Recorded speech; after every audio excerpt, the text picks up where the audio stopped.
За энэ дүрлцэн ирсэн хэвлэл мэдээллийн байгууллагууд сэтгүүлч та бүдгийг энэ өдрийн амгалан айлтгая. За Монгол Ардын намын бүлгийн хурал сая урд дуслаа. За урлаар хоёр асуудал хэлсэн. Нэгдүгээрт нь улсын их хурлын 73 дугаар тогтоолт ард нийтийн саналцуулга явуулах тухай. Ард нийтийн саналцуулгад оруулах үндсэн хуулийн их баталсан улсын их хурлын 73 дугаар тогтоолт Монгол улсын ерөнхийлөгчөд тавьсан хоргийг хэлсэн. За хоёрдугаар асуудал нь Монгол улсын ерөнхийлөгчөөс зөвсгчийн жаншилтын даргаыг шинээр томилохыг зөвшөөрөх санал оруулж ирсэн. За энэ хоёр асуудлыг сая бүлгээр хэлцэн шийдвэрлэлээ.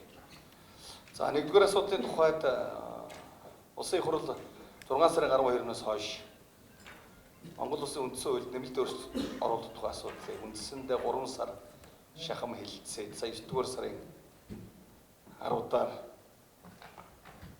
2-р хэлэлцүүлгээ дуусаад ард нийтийн саналцуулгад оруулах шийдвэр гаргасан. За энэ шийдвэрт Монгол улсын ерөнхийлөгч бүрийн эрх хандлага хориг тавьсан. За энэ хоригийг Монгол Ардын намын бүлэг хуралд уралдаад хоригийг хүлээн авах боломжгүй гэж шийдвэрлсэн. Хоригийг хүлээн авах боломжгүй. Ард нийтийн саналцуулга явуулсан зүйтэй. Ер нь манай иргэдийн бас бид социологийн судалгаа явуулсан. Социологийн судалгаанд оролцсон 10 хүний 9 үндсүүлийн нэмэлт өөрчлөлтийг ард нийтийн саналцуулгаар батлах нь зүйтэй юм аа гэж ингэж одоо үзэж байгаа. Тийм учраас бол ер нь ард нийтийн саналцуулгаар батлуулах нь хамгийн одоо зөв хувилбар юм аа гэж ингэж үзээд ерөнхийлөгчийн хоригийг хүлээн авах боломжгүй гэж ингэж шийдсэн байна. Нэгдүгээр асуудал. Хоёрдугаар асуудал нь зөвсгчийн жаншилтын дарга эрэлтэндээ шалтгааны улмаас үүрэгт ажлаас чөлөөлөгдөж байгаа. За энэтэй холбогдуулаад Монгол улсын ерөнхийлөгч Ган зэрэг гэдэг хүнийг зөвсгчийн жаншилтын даргаар томилох асуудлыг зөвшөлтсөөр оруулж ирсэн. За энэ зөвшөлтсөх саналыг бүлгийн гишүүд дэмжсэн ийм шийдвэр гаргасан байж байгаа. За асуулттай хүмүүс байна. Хоригийг хэрвээ хүлээгээд авчих юм бол ард нийтийн санал асуулгыг явуулах боломжгүй болчих нь гэсэн үг үү? Хоригийг хүлээж аваад ард нийтийн санал асуулгыг явуулж болохгүйсэн нь. Хоригийг хүлээж авахаар бол ард нийтийн санал асуулгыг явуулах боломжгүй л дээ. Тийм. Хоригийг хүлээж авахаар хоёр хүн гарц байгаа юм. Эсвэл 3 дугаар хэлцүүлгээр батлах. Нэг гарцсан. Эсвэл үндсэн хуулийн өөрчлөлтийг нэмэлт өөрчлөлтийг хэлцүүлгээ зогсоох ийм л хоёр гарц байна. Тэр 3 дугаар хэлцүүлгээр батлах боломж бол бидэнд бий байгаа хувьд бол байгаа.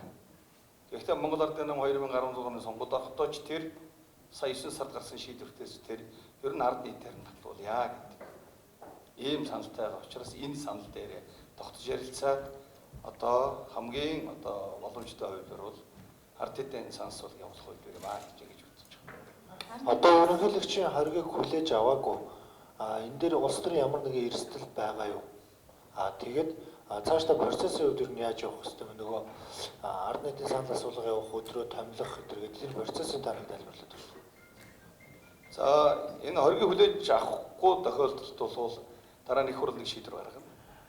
Нэг шийдвэр гаргана. Тэр нь бол тов тогтсон шийдвэр гаргах хэрэгтэй. Ард нийтийн санал асуулга хизээ явуулах уу гэдэг. За энэ тогтоол дээр мөн зардлын асуудлыг шийдвэрсэн шийдвэр гаргах хэрэгтэй. За ард нийтийн санал асуулгын хугацааны хувьд бол ууланд бид нэр 10 дугаар сарын 30 гэдэг өдрөд тогтож ирсэн 30-31 гэж. За одоо бол тэрнээс хойш бараг сар орчим хугацаа өнгөрчлөө тэгээ бэлтгэл ажлын нэртэйг авч үзээд хоёр хувилбар байгаа. Нэг нь энэ жилдээ багтааж явуулах хувилбар. За хоёр дахь нь бол эх оны улсын их хурлын ээлж сонгуульд хамтдагч явуулах юм хувилбар байна. Энэ хоёр хувилбар дээрээ гэж би ярилцах болов уу гэж бодож байна. Ерөнхийлөгчийн хоригийг хүлээж аваагүй үндсэл нь яг юу байсан бэ гişүүдээ зүгээс? Хууль зүйн нэгдүгээр хууль зүйн огт үндэслэл алга гэж үзсэн. Ерөнхийлөгч хоёр гол зарчим тавьсан байгаа. Нэгдүгээрт бол үндсэн хуулийн нэмэлт өөрчлөлт, үндсэн хуулийн нэмэлт өөрчлөлтийн тухай хуулинд үндсэн хуулинд нэмэлт өөрчлөлт оруулах асуудлыг тусгаалсан хууль байна гэсэн байгаа. Хууль байгаагүй гэдэг байдлаар нэгдүгээрт хориг тавьсан байна. За хоёрдугаарт үндсэн хуулийг 25.1.16-г дуртаагүй байна гэсэн ийм гоё хоёр үндэслэл байгаа. За энэ хувьд нь бол бид бол хууль зүйн хувьд бол энэ бол бид энэ үндэслэлүүд бол бүрэн хангагдсан гэж үзэж байгаа. Хууль зүйн хувьд бол хүлээж авах ямар ч боломжгүй байна гэж ингэж үзсэн. Тийм учраас бол хууль зүйн хувьд ч тэр за бусад одоо улс төрийн хувьд ч тэр хоригийг хүлээн авах боломжгүй юм аа гэж үзэж байна. Ард нийтийн санал суулгын тухайд бол жичтэн бид хугацаагаа ярина. Энэ хоргийн дараа жичтэн хугацаагаа ярина. Тэр хугацаа тогтсон шийдвэр бас гаргана. Их хурл. За зардлаг шийдсэн шийдвэр гаргана. За энийг ярих үед нь их хурл тодорхой ярих баг. Бис хоёр хөлбөр байгаа гэж хэлсэн. Нэгэнд нь номдон багтааж дангаар нь явуулах хөлбөр байгаа. Хоёр дахь нь улсын хурлын ээж сонгуультайгаа хамт явуулагдах хөлбөр. Ийм л хоёр хөлбөр байгаа. Их хурлын сонгуульд хамт явуулагдах хөлбөр нь гол нөгөө зардал хэмнэх. Үндсэндээ зардалгүйгээр явуулна гэсэн үг шүү дээ. Санал асуулга. Ийм л зүйл байна. За баярлалаа.